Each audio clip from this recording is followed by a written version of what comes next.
Okay, everybody, so this is my spoiler review of the House of the Dragon premiere. There is so much to love about this premiere, and I like it grips you right from the start, but also it's not wasting any time. So, this narration we're actually hearing is of adult Rhaenyra. She is talking about the past where her father, Prince Viserys, is chosen to be the heir over Princess Rhaenys. So, a lot of this stuff is just they're throwing a lot of complicated names at you, some lore here, but they ease you into it enough that it makes sense by the end of the episode. And it's clearly one of those shows you got to watch twice to really grasp everything that's happening, because the first watch is almost just like processing, and then I really truly believe enjoy it so much more on the second watch. But in this narration, Rhaenyra says the only thing that can tear down the House of the Dragon was itself. So it's a solid opening stage setter here. It's simple and to the point, but I love that. I'm biased here, but my favorite TV composer is the great Ramin Djawadi, and he gets already a moment to shine right from the start with this theme for the show, but also throughout the episode he kind of gets to toy with his own great music from Game of Thrones original series, but then brought some new tunes into here as well, which I loved. But we again get this title graphic where it says it's the ninth year of King Viserys' reign, 172 years before the death of the Mad King and birth of his daughter, Rhaenyra Targaryen. I think that whenever this show actually ends, how many seasons it will be, they already know the bookend is to get to the birth of Daenerys and the death of the Mad King. I think that'd be a perfect goal for them, and I think that's probably what they're planning out season by season for this show. And I know, again, it's based off the book, but we'll see what the show decides to do. I have no knowledge of what happens in the book, and let's keep book spoilers, by the way, out of this comment section. This is for people who haven't read it like me, so maybe they do that. Who knows, but I think that'd be a great goal for them. And, you know, they know what they're doing in the business decision of this, that they're going to mention Daenerys this early to kind of bring people in who are just curiously watching this because they liked her character. Now, I love in the present-day storyline, we start with Princess Rhaenyra flying in on this golden dragon, just setting the stage for how epic this show can be, how great it looks, and it was just cool to be in Westeros again and King's Landing. And I got excited because it was cool to also see the Targaryens running King's Landing here instead of the evil Lannisters. It was actually a nice breath of fresh air for that area. But right away you can see the actress Millie Alcock, who is playing Rhaenyra, already has the it factor. There's no definition of what the it factor is, but you can just tell with certain actresses and actors that when they're on screen, they have it. Perfect example is a Sydney Sweeney type, Zendaya. I'm just naming people from Euphoria for some reason. But anyway, that's what I feel here with this actress. And then we get to meet her best friend, Alicent Hightower, who's played by Emily Carey. And we see already the big difference between their two characters, where she's more proper Alicent, and Rhaenyra is more of the rebel type. She wants to be a knight. She likes flying dragons. She's a daredevil, where Alicent is proper. She wants to study. She reminds me of a lot of Sansa from the start of Game of Thrones, and we see here that she's not down with flying dragons. They make that clear right away. But you see with Rhaenyra's struggle here with her mother, who is Queen Aemma, that her mother sees the woman's role as just making sure they have the birth of children. They do the classic traditional woman assigned roles back in the day. So, of course, Rhaenyra is not going to be down with this. This upsets her. This is not what she wants her life to be. And that also reminds you of Arya. So you're kind of getting this very similar Sansa-Arya pairing with these two characters. I like the little touch here they had, little attention to details the show's been doing already. Like, I like that her mother and father referenced her smelling like a dragon, because I don't think, correct me if I'm wrong, they even mention that in Game of Thrones at any point, and it makes total sense that these dragons would have a stink to them, so I like that they mentioned that. It just brings you more into the world. Now, you want to talk about great acting in this show already. How about Paddy Considine, who plays Viserys here? My goodness, was he amazing and fun to watch. And we really get to see him shine already in this first council meeting. And we're meeting so many different characters. And you see Lord Corlys, he's talking of this triarchy, this crab feeder killer, and you're starting to get a gist of, like Game of Thrones, you have people on the council with different plans and ideas, and I like the show's leaning into the politics side, which was really fun to watch in Game of Thrones. And I also compliment the show that it's focusing on the House of the Dragon. It's staying in one location. I actually like that. It feels different from Game of Thrones in that sense, where it's not trying to do the thing where it's going all over the world and it's this big story with big geography. I like it settled in, because I saw some critics actually criticizing this show for being too focused on one location. But I'm like, it is House of Dragon. I think that's what we want, right? You can't have every kind of prequel and sequel show that will ever come of Game of Thrones just being all giant. It would just get too muddled. I like the inside look. So what's interesting too is this character of Otto, who is the Hand of the King. He also happens to be Alicent's father. And it's interesting when Lord Corlys is bringing up all these problems they have, he switches the subject immediately to the tournament to celebrate the heir of the king being born. So already from this episode, with a lot of shady stuff Otto does, he's clearly a spy. He's got ulterior motives like they all do, but I feel like he has some connection to that triarchy that Corlys was talking about, because Otto switched the subject so quick. So Viserys now, the big plot point here is that he is sold that he is having a boy. He's convinced because he had a dream that he had his son and put him on the Iron Throne, and this will set up this plot here where our main character of Rhaenyra resents her father because he always wanted a son, and it makes her feel less than, and she wants to be considered the heir to the throne. But it's good because this will all pay off already in the premiere, which I really love, which we're going to get into. Now, I love the intro here for Prince Daemon, played by the great Matt Smith. He is perfect for this part, and we get to see him sitting on the throne right away. And he's like, I hear your father is holding a tournament in my honor, because he right now is the heir because this child wasn't born yet.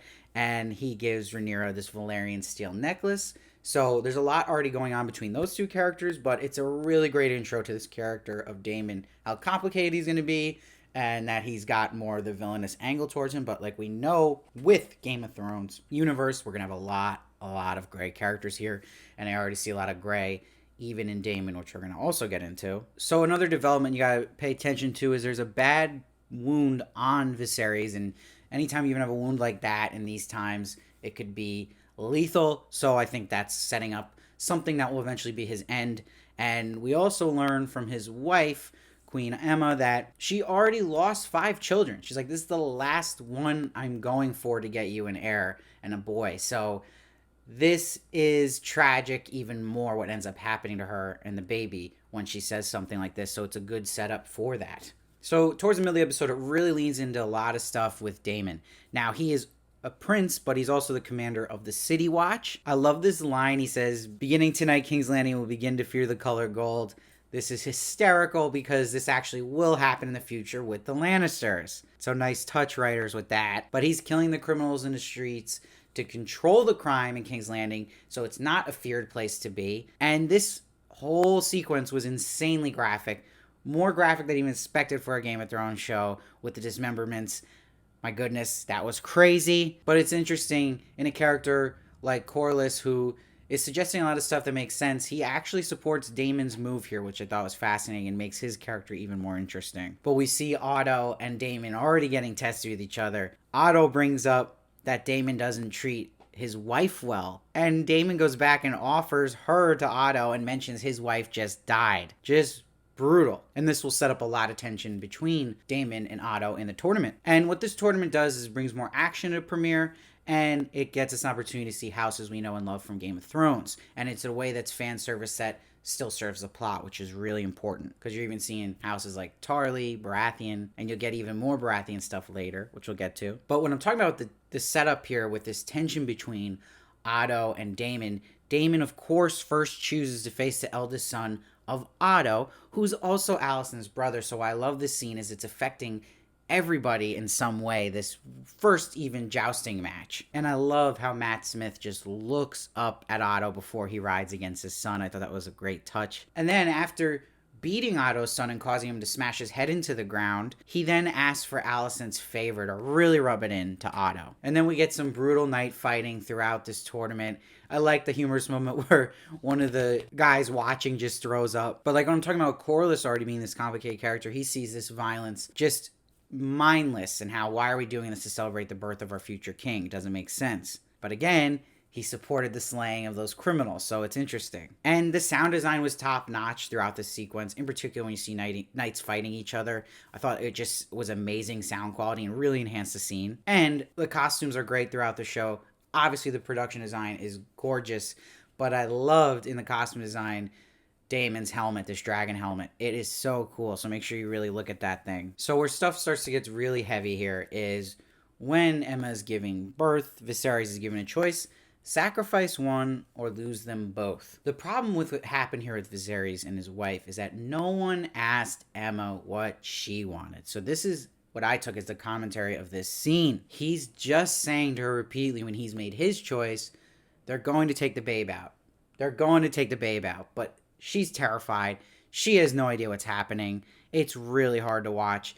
The boy eventually comes out what he wanted so bad, but he'll eventually die anyway, and Aemma dies. It is a full tragedy, but there is a point to this that Viserys didn't even ask her. No one asked her, and it has to weigh on his conscience in some way or another. We see this as he looks at a ring when he is playing with his toy castle in his chambers we see later on, which would remind me of an adult playing with a train set down below or a Lego set like I do. Now, also, this Targaryen funeral is cool to see. It was also beautiful with the cliff, having the dragon waiting there. I thought it was so cool to see him burn the body of the queen. Makes complete sense for dragons to do that at their funerals. And while you're watching scenes like this, it just feels great to have a high production, high value show that HBO is bringing you, but they give you quality control always, so it's still also quality acting, writing, and music all around. So really exciting. I'm just happy to be back in a world like this. So it's interesting that Otto is the one who's like,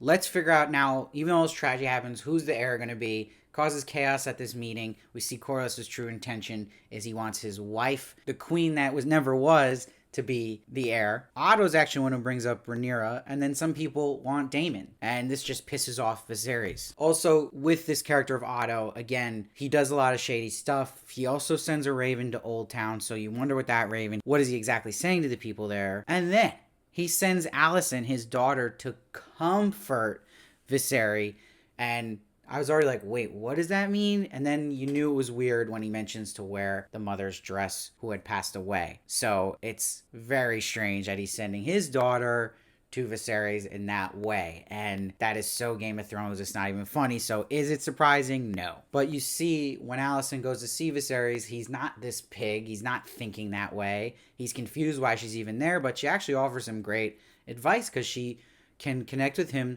because she talks about losing her mother and that everyone talks in riddles to comfort you, but she's just like, look, I'm sorry for your loss. That's all I wanted to hear. So it actually turns out to be a nice moment between the two of them, and thank God, because it also keeps Viserys in ways still likable. Even though, again, like all these characters we usually see in this universe, they're all pretty gray. So we see Otto's the one who tells Viserys about what happened here with Daemon, that he was making even light of the son dying, an heir for a day, and celebrating. So this sets the big brother fight here in the throne room. And Daemon feels pissed not to ask to be hand all the time. He's always put for different roles. And he calls Otto the C word. But he says some stuff that makes sense. He says, he doesn't protect you, I would. And then the king says, from what? He says, yourself. He says, you're weak, and the Council of Leeches knows it. They prey on you for their own ends. This is where I think he is a little gray. Even though we've seen Daemon do a lot of messed up stuff, I do think maybe his good side is his loyalty to his brother, his protection,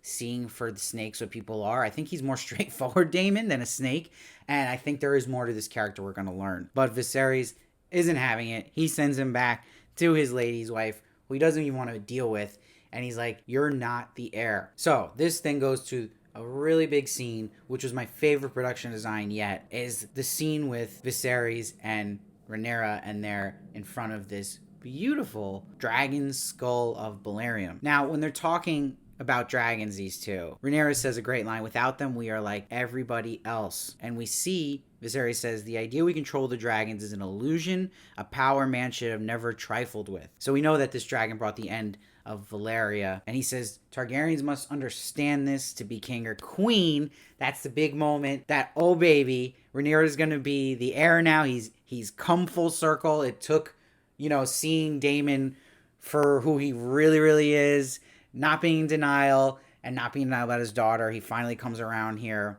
and we get Ramin Djawadi, the greatest TV composer ever, getting to play now again with some great music coming in here. And he'll even end this episode with a little remix of the Game of Thrones theme. But it's cool that it's cutting between Rhaenyra being in the throne room and everyone pledging their loyalty to her. We're seeing Baratheon, we're seeing Stark. And it's brilliant. They brought Stark up while he's talking about the winter that is going to destroy life. And he's like, a Targaryen must be sitting on the throne during this, and it's a secret she has to keep and understand and protect. That had to give you goosebumps as a Game of Thrones fan. I thought this was so cool. And at the same time, we're seeing Daemon get this red dragon now, which is scary. What is he going to do with that? Is he going to attack his brother? We'll see. I love we end with a close-up of Rhaenyra, and then you get the dragon sounds, and then the remix of the original theme.